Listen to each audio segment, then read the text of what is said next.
Welcome to the Geekcentric podcast, and welcome to our spoiler-free review for Marvel's Werewolf by Night. Tonight, it is every hunter for themselves.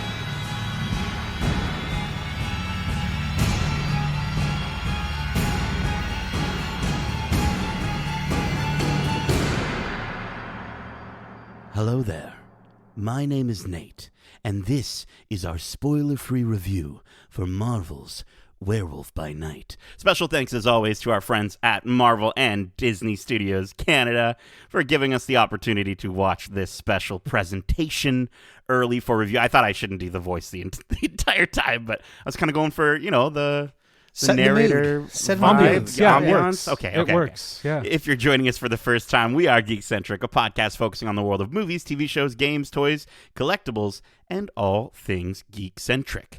Now, joining me for this descent into madness, we have my two favorite monster hunters, Darcy the Demon from Hell Hudson. Okay, your alliteration never fails to make me speechless. I got it on both sides, dude. Demon, Darcy, Demon, Hell Hudson. Come on. Yeah, I know. That's why I was blown definitely away. have like a mean ass bass, though. Oh, this yeah. character that you've described would have and your hair would be even longer and made flowing. of fire. Oh, dude, be incredible. Be incredible. I say yes to all of this. And creeping out from the night, we have the tall and beautiful and alluring, I don't know why I said beautiful, Justin, the Jack-o'-lantern Lawrence. Hello. Yeah, the voice. I That's get the it. voice you Yeah, got. exactly. Hello. Mrs. Jack Doubtfire over here. Skellington. Okay. Jack Skellington. That's it. That is exactly it. Darcy got it. How are 10 you points two? to Darcy. How are you two doing on this spooky, cold, rainy evening? I don't know. Is it raining there? I don't know. It's probably raining here. No, is it raining there? Probably. It's always raining here. I don't know. Before we get into this review, in the spirit of the scariest season that we're now in, we've made it to October. Obviously, some good spooky movies have come out throughout the year, and I think this special presentation is also... I keep calling it a special presentation. I might call it a movie. I don't know. But in the spirit of the scariest season, I wanted to ask both of you, before we get into the review tonight, what is the oldest scary movie you've ever seen? So it has to be really old, and it has to be really scary. I remember when I was in high school, whenever I go to activities after school and indulging in some bush activities, we'd go back to our buddy's house and watch movies. And I've watched a lot of Karloff stuff. I watched Bram Stoker's Dracula. I watched a lot of the early 30s, 40s movies, but I honestly can't remember much about them. So... yeah, I enjoyed them. I just don't remember why. Yeah. Okay. But none of them were too scary for you. They were all pretty. No, because back then it was all about the soundtrack building tension, and that's one of my favorite parts about the horror movies is that soundtrack building. And when it's a guy in a mask and just really, really creative use of lighting, or again that soundtrack to build the spook, that's something I can appreciate more than just the over the top guts and gore that we're getting in some of the newer slasher flicks and stuff like that. So interesting. Yeah. Well said, sir. Because I'm totally on the same page. Because Nate, your question kind of is the two questions. The oldest movie that you've ever watched that scared you, right? Yes. So I'd probably be in my 90s something, probably Scream or something like that. But the oldest movie I've ever watched of the horror genre, very much like Darcy, is actually even further out. It's the silent era from 1922. It's a highly influential silent horror film, and it's about Nosferatu. And it's a German expressionism film that is celebrated for its visual achievements. German expressionism used harsh lighting and played with shadows, and it was very much about the experience and the visual way of telling this horror story. In a time when sound wasn't really a thing. It was just, a little piano score and whatnot that was laid over top that helped guide the tension. But yeah, this would probably be the oldest movie I watched. Probably not the scariest movie, but definitely the oldest movie that I watched, which is now 100 years old. Jeez, you guys out here talking about German expressionism, and I'm like, my answer is so lame in comparison. Because I don't go back to the classic like vintage black and white horror films like the one that this, the ones that this movie is trying to replicate. For me, I only go so far back as 2002, so 20 years ago. With for me the scariest, but that's also I think the oldest scare movie that stuck with me as far as scares is Gore Verbinski's The Ring. That movie sticks with me, and I know there is an older version of it with the original Japanese releases of what that film was sort of based on. Ringu, yeah, but dude, something about like, and spoilers for The Ring, sorry, 20-year-old spoilers, but like seeing I can't even speak. Horse death. Seeing horse death. I don't know why that like stuck with me. The horse when it goes under the boat and gets shredded up, and it's just, it's so horrible. And I always felt bad for it because I'm like, that poor horse doesn't need to be in that situation. And then there's like the flies and like the rope of hair coming out of the throat. Like all this stuff is just imagery that like, I would say I'd be 13 at the time because I probably watched it I think I watched it on TV. And it was one of those things where you catch yourself. Have you ever caught yourself like just sitting in front of a TV and just being like, I'm watching this and I'm not going to stop watching this? No, because I usually close my eyes or change the channel. I've watched The Ring, but it was through my fingers in the backseat of my buddy's car on the way to a paintball match or something like that. I can't do the modern horror because it's too shocking in terms of visual stuff. I was entranced by it, and I think the part that what freaked me out the most, beyond all the imagery and what have you, was the fact that I felt like I was in a trance watching this movie go deeper and deeper into darkness, and at the same time, the characters in the movie are also entranced by a television screen when they put this video on. I don't know. It really stuck with me, and it's something that's, I think, kind of lived with me as far as like what can scare me for my entire life. For sure. And I think that really does speak volumes about, as Darcy pointed out, the modern horror, today's types of horror movies. I think given the question that you're asking about the oldest movie that scared you, I think our minds went to the oldest movie given the context of this special presentation, which relies more on a visual and auditory element, very much like those classic movies that we reference, to help build the tension and build the suspense, rather than, I think, what we're more used to today with common slasher films like Darcy was mentioning, where it's just a lot of heavy blood and guts and gore, and just that sense of wow factor for the sake of it. I think that, again, as we get into it, there's a reason why we chose these more classic horror movies as our oldest movie that we've seen. Well, and I think this presentation does a good job of still blending some of the modern aspects of horror with those classic sides. So let's get into it. Let me get to the synopsis for, again, as Marvel's calling it, this special presentation. On a dark and somber night, a secret cabal of monster hunters emerge from the shadows and gather at the foreboding Bloodstone Temple following the death of their leader. In a strange and macabre memorial to the leader's life, the attendees are thrust into a mysterious and deadly competition for a powerful relic, a hunt that will ultimately bring them face to face with a dangerous monster.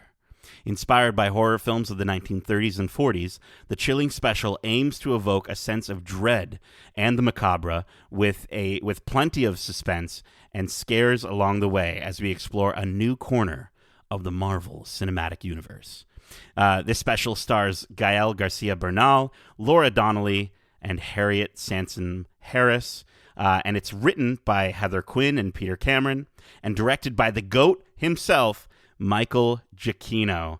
It's available October 7th exclusively on Disney Plus. So if you're listening to this on the night that we posted this review, it's out tomorrow, just in time for all the spooky scariness. Let's get into it. I think, I think the first thing that is going to be so apparent is obviously the look of this special, and I think that might be a good place to start our conversation. I think it was fantastic, and always, we often say this, but the idea, when you have an idea that strays so far away from what you would consider conventional, it needs to be confident in what it's trying to achieve thematically and visually, and this is dripping with more than just blood. Like, it is dripping with confidence. And I think Michael Giacchino absolutely nailed the genre from the set design to the sort of almost blending of both modern and vintage dialogue.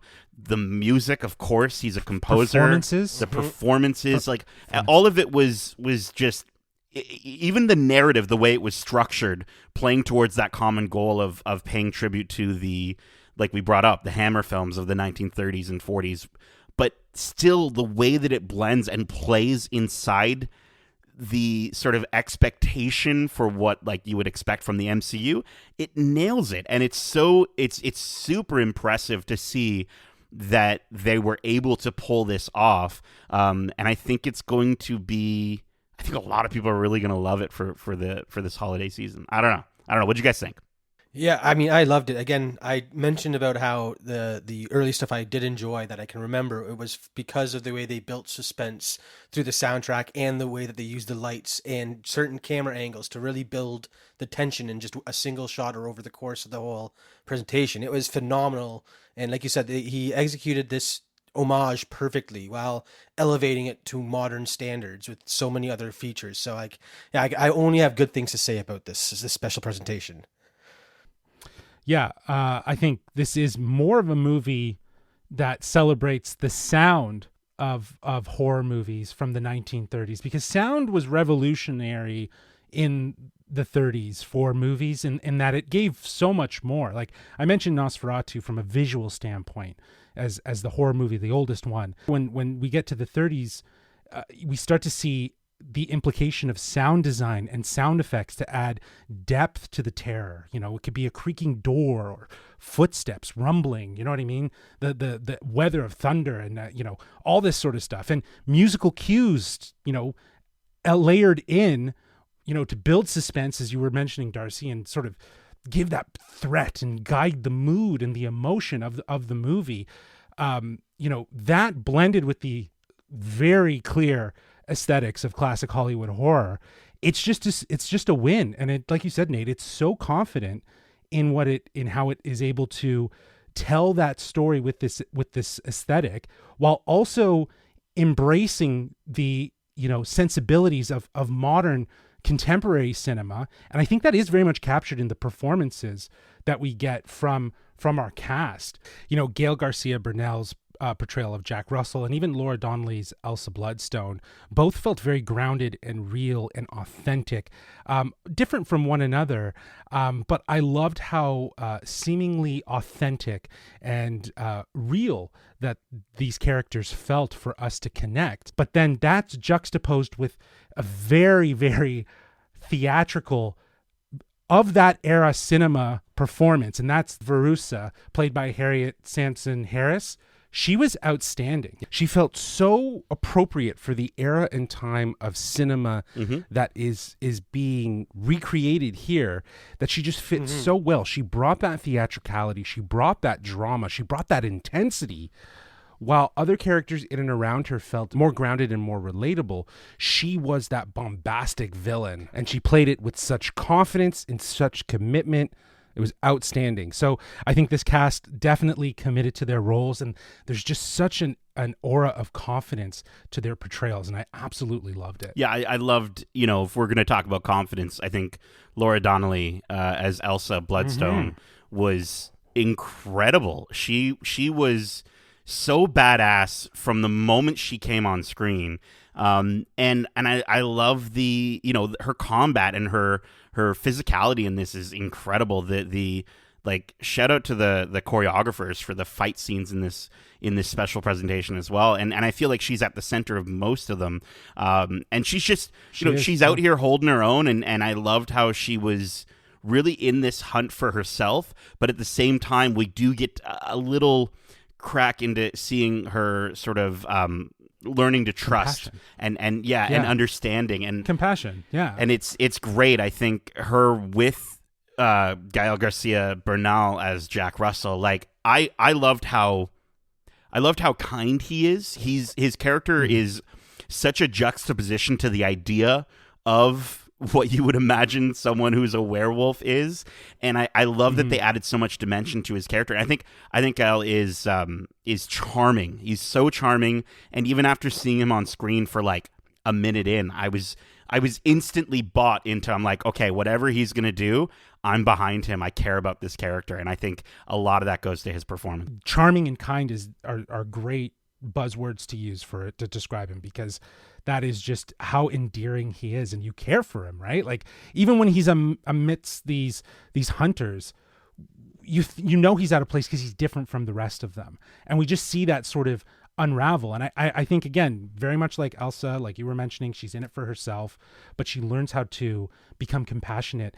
There's these elements of heart that are just sort of infused into this horror movie that, again, unlike most conventional horror movies and modern horror movies, it's all sadistic, blood, gore. It's the wow, it's the oh my god, and this has some of that, but it's not in a place just for gag. You know what I mean? It's there to obviously create the element of horror, but there's this elements of heart that really keep it grounded and allow the audience to really connect. So I don't know, it's just, that's classic Hollywood in my opinion, right? It's still something having a relatable connectivity, and I think it's very much captured in the performances of the cast. I do want to circle back just really quickly to Harriet Sansom Harris. We talk about Marvel villains, and I think recently we've seen the best and worst Marvel villains in this phase, and she's up there with some of the best, which is so impressive because we don't get a ton of her, right? We get a little bit of her, and this overall, this special is only just under an hour long at like 50 minutes. So the fact that she was able to be a better antagonist in this special than a lot of MCU villains in Phase 4 with the little amount of time we've gotten, it's just saying something. It speaks to her performance, and I think she plays, like, the way her character is written is so mysterious, and she's so convicted at the same time, and it's so dubious as well. Like, I think there's the fact that we don't know stuff about her, and we've talked about, like, just recently with Thor Love and Thunder, and we talked about Gore and like how understanding Gore's motives and where he's coming from really helps to get us behind that character. But with this, the way the story is told and the way that her character is written, it actually works so much better the opposite way, where you're just so entranced by her performance that you don't really mind not fully getting an understanding of where she's coming from. Yeah, and I feel like a lot of that comes down to the fact that it is drawing so much inspiration from some of those early horror films, because back then evil was just the monster and it was very easy, like clear in front of you, and they hinted at it using, again, the musical cues and the lighting and stuff like that. And so when they kind of flip it on the head here and have a human with those same musical cues giving this really over dramatic speech that you'd expect, like, almost a vampire or something else, that have that poise and the narcissism that kind of goes behind that character. So again, she brought that villain to life so easily without needing to explain where she came from. You just know that you're supposed to not like her. So it was so well done in that regard. Like, her performance is so nuanced with the right amount of theatricality and the right balance, again, of sensible modern performances. Because even when Nate, when you talked with Kyle Solar about, Andor, he mentioned, a villain that believes that he's doing right, that they are their own hero. Yeah. And I think that's where this really does cement itself, is that she fully believes that what she's doing is right. She's and for that cause. So I think that helped to just kind of make her so much more real, but that performance also to just be of her character. It just felt so believable and so committed. I just absolutely flawless. And I also want to shout out, like, all the entire team on the cinematography, the lighting side of things. I think with black and white, I think it's so easy to fall into, especially for a lot of like modern black and white movies or shows. It can get really dimly lit at times. And even things that are in color, like the most recent episode of House of the Dragon, can also get really hard to see things on screen at times. But I think with the way that they do this, where it almost feels like there's like a spotlight, to the point where it does sort of fall into that almost side of even theater, where you're kind of like, oh, there's someone holding a big light shining on these characters as we're watching it. And it just worked so well. It was never the case that you couldn't see what was going on in this special, but at the same time, it's the way they also used the showing, using the light and then taking it away at the same time in certain sequences that left you wanting to see what was going on, but also having that idea in your head of like, oh, it's probably so horrible that I actually can't see it. And again, it speaks to that mentality and that side of filmmaking that was so classically used in the the older films. Yeah, there was one specific scene where Elsa kind of turns the corner and reveals herself behind a brick wall. And the way it was shot and that natural portraiture style, like it felt so classic Hollywood. And even like the film grain, the overall picture looked. There was burn-in spots throughout the whole thing. Like, exactly. I kept noticing that too. Yeah. It was digital. I can let that slide because I think what they're trying to do is emulate it and recreate it and have this piece, this special presentation live in an era of time within cinema. The black and white, the lighting, the shadows, the tracking shots, the extreme close-ups, like everything about it was just so classic Hollywood horror. He nailed it. He nailed it. And I mean, I think the other aspect to it that he also nailed, and of course he did because he's a composer, was the music. I think the big giant drums, the horn section, the dude, when we hit that moment with the blah, yeah, dude, it was so good. And it's cool how they almost, without spoiling anything, they added something physically there that was making that noise that then carried through into the next scene. But I love even like the old sci-fi, almost like it's not a theremin, but it's vocals that sound very theremin-esque. It just fits so perfectly. It seamlessly blends into the world where you can almost feel like we're hearing the music that they might also be listening to at the same time. And I think it does such a good job of transporting you back in time as you watch these characters go on this hunt. So good, so well done. And I'm going to definitely be trying to find this soundtrack as well. Yeah, I think a lot of it comes from the fact that he directed and he composed this one. So he definitely had a clear goal in mind when he sat down to accomplish this project or whatever, when he set it to achieve while doing it, and he fully hit it out of the park because everything is there for a reason. Like you said, they have visual cues to tie in the soundtrack to their world that they're in, and everything about it is so enthralling. And again, it's very classic Hollywood. I'm stealing Justin's little catchphrase from this episode, but I loved every second of it. Yeah, and I think it was the movie podcast guys. They actually interviewed Giacchino, and he talked about how the fact that like they would be in the editing room working together, and he'd come up with something, and then he'd go to his office and come up with like a musical cue, and then they would work it in, and then it was a way to kind of feel the mood and the tension. And I love that. It's just so playful, and it's in the moment, trying to figure out how do you guide that tension to that point. There's a moment where it just kind of shifts. The tone shifts, and I loved it. It just had a sense of reminder that there's a little heart to this story, because it was pretty like horror vibes right up to a certain point. And Darcy, the fact that you brought up the idea of sound and music being the thing that drives the feelings forward beyond the visuals in this, even though it is so visually stunning and impressive, co-executive producer Brian Gay also brought up in an interview that I watched with him, where he did talk about the fact that Giacchino would often, show up and work with the writers, and he would literally just play 45 seconds of music and then say, I want it to feel like this. make it feel like this from a visual standpoint, or he would work with, different, so it's so cool because I think he's leading with the thing that he knows in his directing that's his style. script. It's so that's cool, man. I love it. And I really, I'm so happy that he got to do this. I think the only other major intriguing thing that I wanted to mention before maybe we talk about if there was anything that we didn't quite like would be, I guess, two things. Number one, this feels like a fever dream, I think, is what's so much fun about it, is that we're sort of just placed into this world, and kind of like in a dream, there's not really a ton of context as to when or where this is taking place. And I really enjoyed that. I actually felt it was really refreshing, especially getting into, coming from the MCU where we're constantly just trying to be like, okay, how does this all connect?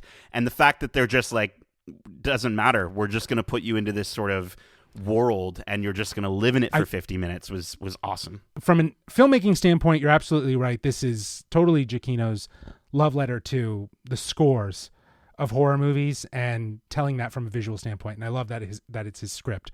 But from a Marvel standpoint, I think that this special presentation highlights exactly what you're talking about, that it can be removed. It doesn't need to be associated with everything. It can open doors and lead to implications, but it doesn't need to be directly associated. And I think that's what we liked about Thor collectively, Love and Thunder, is that it felt very contained while bringing in, as we've mentioned, the sensibility, the knowledge, the existence of the MCU in subtle ways. So that's kind of the most refreshing part about this whole thing, is how removed it is while also having the right balance of still feeling a part of. And I did want to talk about the violence. I think the use of violence and gore in this was impressive for a Disney Plus Marvel project. You can see that they do get away with it by making it black and white, so that the blood splattering out of some of these bodies is pitch black. So it kind of looks more like ink. And I remember when we first saw some of the stuff from Multiverse of Madness with Wanda, and we're like, is she covered in blood in that moment? And no, it was like robot oil or something like that, right? Grease, yeah. Grease. So they were able to get away with that visual imagery, and they do it again here. But they're honestly, like, there's some dismemberment in this movie, and I think it was so welcome as we prepare ourselves to bring Deadpool into the MCU, and I think that's where we're going to get to start to see some of this blood in color. But I also hope we go back to some of these, like the horror genre, and maybe kind of revisit it and really get it get to see it, because I think there's if this was in full color, I don't know, man. I think a lot of it would be pretty messed up looking.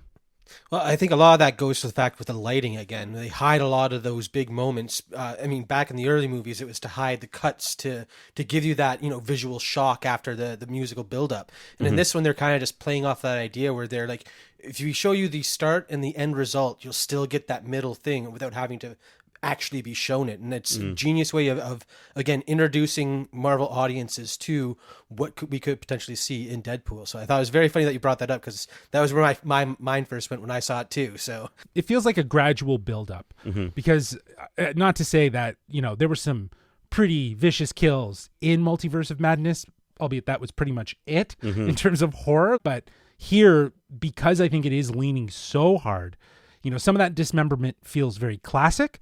Some of that also feels very modern, like something that you would see nowadays in, epic horror movie style, killings, if you will. Because again, Blade's going to show up. There's going to be some killing in that. And I think it'd probably be more aligned with something like we saw here. Well, I hate to be the, what would I say? The funeral guy, the party pooper, the guy at the funeral. I don't know, the rotting body, the rotting guy. But I wanted to ask, was there anything in this special that didn't quite land for you? Obviously, we're huge Marvel stans, and everything Marvel makes, we're going to give 5 out of 5. So that's what. No, I'm just kidding. I'm kidding. I want to know, is there anything that didn't quite work for you? Not me. I loved every single thing from this Yeah. special presentation. They knocked it out of the park for me. So I watched it twice and still couldn't find anything wrong with it. So nothing bad to say in my book. Yeah, I totally agree. I've watched it twice as well. I can't see anything that really bothered me or that made me not dislike this special presentation. I think this is like flawlessly done and very contained, as we mentioned. So yeah, I got no negatives. So I think for me, it's so nitpicky, but I felt like the trailer for this special presentation ended up being scarier than the special presentation itself. I did have slight expectations based on the marketing that this was going to just be a little bit more I don't even want to say visceral, because it is really, the imagery is really visceral at times, but I just felt like there could have been something that could have hit me a little bit more. But at the same time, as we're having this discussion, I'm also understanding that like that's not exactly what they were going for, which I think it's just to say that the trailer, which we're not reviewing the trailer, but the trailer might have slightly set the wrong expectations for what to expect. I think if people watch the trailer, I honestly do. I think if people watch the trailer and think that's going to be too scary for me, I actually don't think that this will be too scary for you based on what we saw. That's my feeling. And again, I get it. The trailer's there to hype you up. But you thought it was going to be too scary? I thought it was going to be. I thought it was going to be something that I was going to want to close my eyes at times. I really did. And I didn't. Really? I didn't feel that way. Never anticipated that. I got again. Never anticipated that. Maybe it's because we do have a background watching or familiar with some of those original movies. Because again, that is all I got from that original trailer. Is that this is going to be like a very campy, cheesy, original pulpy horror story, and it was so much more than that. So in my opinion, if you think it's too cheesy or too out there for you to watch after seeing that trailer, think again, because it is so masterfully executed. That's what I was going to say, because I'm actually surprised, because I remember when we were talking about the trailer, you mentioned like it's great for a marketing tool, but if it's a little too much like that, it might take you out. And you, Darcy, you really enjoyed it. Like I loved it. You really connected with it, and I think it still, again, as we've said, brings in those modern touches to make it still feel relevant while also embracing the aesthetics of classic Hollywood horror. There's my tagline for you. I think the only other really small thing, and it's honestly just speaks to how much I enjoy. There's two. Well, it's not really a negative, because it's like it just speaks to how much I enjoyed it, which was that I did want it to be longer. Like I wanted this to be a full movie as opposed to 50 minutes. And as soon as we sort of got to the end, I was kind of like, that's okay. That's where we are. And I was satisfied with what I got, but I also wasn't at the same time. Like, I really do hope we see these characters going forward. I don't know, man. I thought it was so well done that I wanted to live in that world just a little bit longer. But yeah, man, that's about it. Again, we're nitpicking here. Well, you're nitpicking, because it's funny how you took like a positive about how you want to live in the world, but it's not long enough. Just so greedy. I love that. I love it. Can never satisfy this man. No, I want it all. Let's get to our final thoughts and overall rating, which we're gonna rate on a scale of 1 to 5 bloodstones. Darcy, I'm gonna let you go first. I mean, I think it's pretty obvious where I'm going with this score. I've talked about how I have nothing bad to say about it, and I loved every minute of it. Again, watching it twice, it was just as enjoyable, even though it was still fresh in my head. So I easily a 5 out of 5 bloodstones from this guy, because it was so fresh, so unique, and I'm looking forward to more of their special presentations if they're going to be this more experimental thing, because if it gives us new Marvel stuff and maybe we get something out of it, I'm all for it. Very cool. Very cool. Justin. Yeah, I'm with Darcy.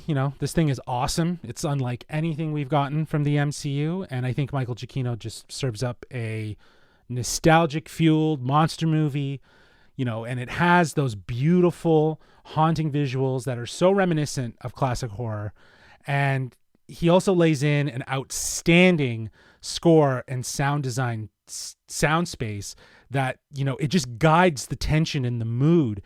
And like I was saying, and you opened up with, Darcy, horror movies of today are all about the gore and the blood, and they really do lack the heart. And I honestly believe that what Giacchino does so well here is he masterfully brings in the horror elements while laying in heart. There's such compassion. There's such conviction. Like you said, Nate, we through Elsa, we learn compassion. We learn about trust. And I think that in itself is such a celebration of just classic Hollywood films that still embrace that. And we've talked at great lengths about the visual aesthetics, the audio aesthetics. It's just masterfully done, that best captures the aesthetics of classic Hollywood horror.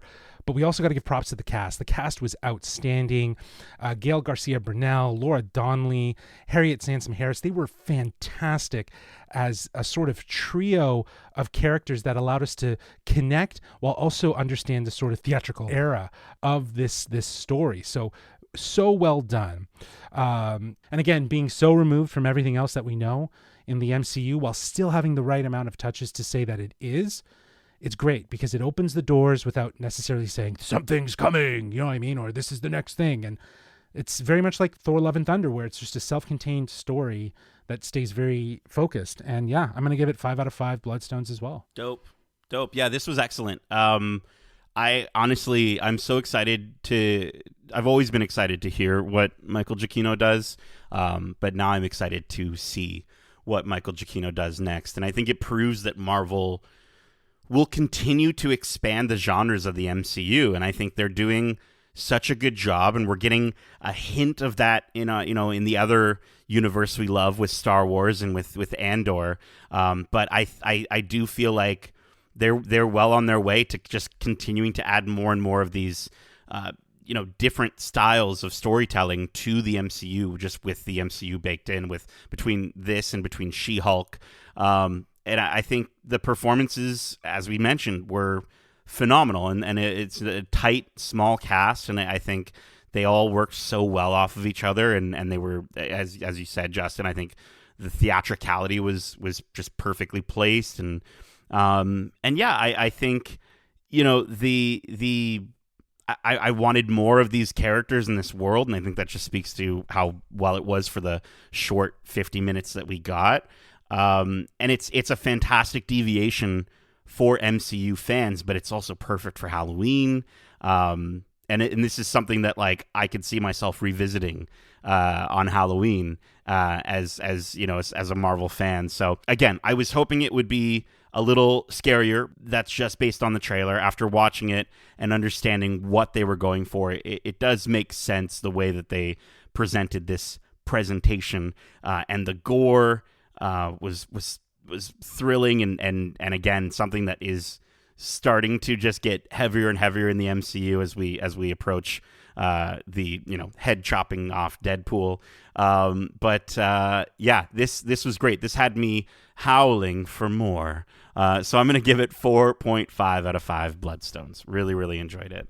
That is it. We hope you enjoyed this spoiler-free review for Werewolf by Night. And if you did, make sure to subscribe to us wherever you like to listen to podcasts. And if you want to write into the show with your thoughts on this special presentation or any of the movies or shows we cover, I'm going to send a special invitation over to Justin to let you know how you can reach us. Well, they can reach us at wearegeekcentric@gmail.com. That's wearegeekcentric@gmail.com. Or they can hit us up on Twitter at GeekcentricYT or on Instagram at wearegeekcentric. Keep in mind, we also have a ton of other great episodes covering the latest in movies, TV shows, and games, as well as our interviews. We have a ton of interviews going on recently. We have actually interviews with Hocus Pocus 2 director, speaking of the spooky season, Hocus Pocus 2 director Anne Fletcher, as well as some of the cast of the movie, like Whitney Peak, Melissa Escobedo, Lilia Buckingham, Sam Richardson, and speaking of incredible monster performances, the legendary Billy Butcherson himself, Doug Jones, joined us on the podcast, and we chatted with all of them about both joining and returning to the Sanderson sisters 29 years later. If you like that, we also have an interview with Mater himself, Daniel Whitney, a.k.a. Larry the Cable Guy, and we also have an interview with the director of this movie, Michael Giacchino, about his work composing for Disney and Pixar's Lightyear. And it's funny because in that interview, I asked him about so are you going to be directing anything soon? And he brought this up, and it's just crazy that we're already reviewing this special presentation. Time goes by so quickly. So check out those interviews both here on podcast services and on YouTube at youtube.com/geekcentric. Keep in mind, we also have spoiler-free reviews out now. As I said, Hocus Pocus 2, we've got a review out for. We also have a review for Amsterdam, which you can check out now. Darcy and Justin knocked that one out of the park. And lastly, we also have our weekly watch clubs where we break down, each episode of a series and give our thoughts and theories. We have our watch club for She-Hulk, Attorney at Law, which drops every Friday. And we also have our continuing watch club for the live-action Star Wars series Andor, which we're dropping every 3 weeks. So after every third episode. So we're going to have one up after episode 6, but we already have one out now with the first 3 episodes.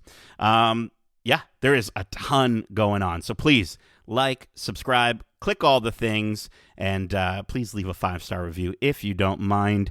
Darcy, Justin, thank you so much for joining me for today's spooky, scary special presentation and review. And as we say, love ya. Laters. Peace.